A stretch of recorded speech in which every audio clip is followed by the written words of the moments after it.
আহ, সুপ্রিয় গায়েস, আমি এখন আমার নিজ বাড়িতে বরিশাল জেলা বাকেরগঞ্জ থানার ১৪ নং নিয়ামতি এবং ১৩ নং পাদশীপুর ইউনিয়নের মধ্যপ্রান্তে এখানে আমাদের বাড়ি।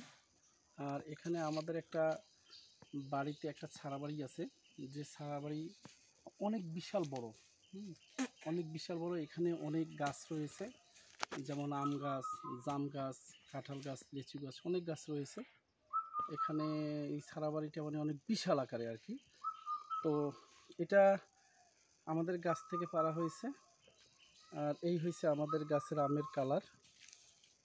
এই দেখুন, এরকমই অনেকগুলো আম পাড়া হয়েছে। এই যে একেবারে মানে এইমাত্র পারলাম, এই যে বোর্ড দেখতে পাচ্ছেন। তো অনেক সুস্বাদু।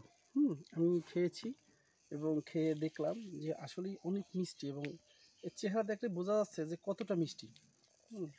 এরপর এর সাথে আমার সাথে যুক্ত হয়েছে আমাদের বাতিজা মোহাম্মদ আরিফুল ইসলাম খান।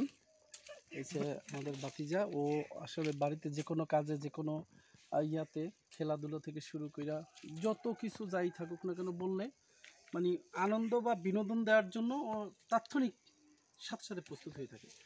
যেমন আমি বাড়িতে আসছি অনেকদিন পরে, ডাক দিচ্ছি, এবার কিন্তু সে দৌড়ে আসছে। এরপর আছে আবু সালে, এ কিন্তু এবার এসএসসি পরীক্ষার্থী, এর জন্য দোয়াও করবেন। আর এ হচ্ছে আবু সালে, আমার বাতিজা। ও আসলে আনন্দ বিনোদন খুব পছন্দ করে, কিন্তু একটু অলস। ওর মতো না, একটু অলস।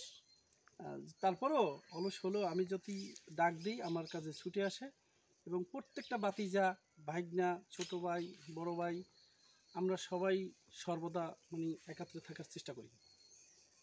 তো আজকে আমাদের সেই সারা বাড়িটা আপনাদেরকে একটু ঘুরিয়ে দেখাচ্ছি। সারা বাড়িটা একটু ঘুরিয়ে দেখাচ্ছি যে অনেক বিশাল আকারে আমাদের আশপাশে, এই সারা বাড়ির আশপাশে কোনো বাড়িঘর নাই। তারপরে দেখা যাচ্ছে যে বিভিন্ন রকমের গাছগাছরা বা অনেক রকমের ইয়া রয়েছে। এখানে আদি যুগের লোকেরা বসবাস করত, যারা আগে নৌকায় চলাফেরা করতো, যাদেরকে বড় বড় নৌকা ছিল, যারা ব্যবসা করত, ধান চালের ব্যবসা করত। আমাদের ওই যে প্রায় ১০০ বছর আগের কথা বলছি, তাদের এই বাড়ি ছিল। এই বাড়ি থেকেই আজকে তারা নাই। আমরা যে যার মতো রাস্তার সাইডে জমি কিনে বাড়ি করেছি। আমাদের পুরনো বাড়ি আছে, এই বাড়ি অলরেডি আমরা সব ছেড়ে দিয়েছি, কারণ এই বাড়িতে থাকার মতো এখনও বংশ বিস্তার এরকম হয় নাই, সেজন্য। তো এটাই আজকের মতো ভিডিও। আর আজকের মতো আপনাদেরকে একটু সেই আমের আয়োজনের কিছু আনন্দ উপভোগ করাইলাম। তো সেজন্য সবাই আমার জন্য দোয়া করবেন, আমার বাতিজাদের জন্য দোয়া করবেন। আর বিশেষ করে আমার এক বাতিজা আছে, যে ক্যামেরাম্যান, তিনি হচ্ছে নেসরাবাদ কামিল মাদ্রাসা থেকে, তাই ইন্টার পরীক্ষার্থী, বছর হয়তো মাস 2 বাকি আছে।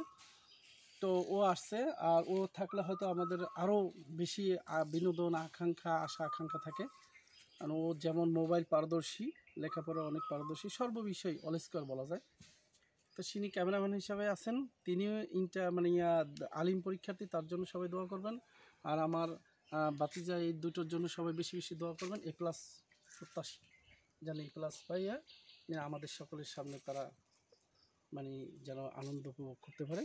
তো আশাবাদ ব্যক্ত করার মাধ্যমে আমি আমার ছোট বিনোদন থেকে বিদায় নিচ্ছি। আসসালামু আলাইকুম।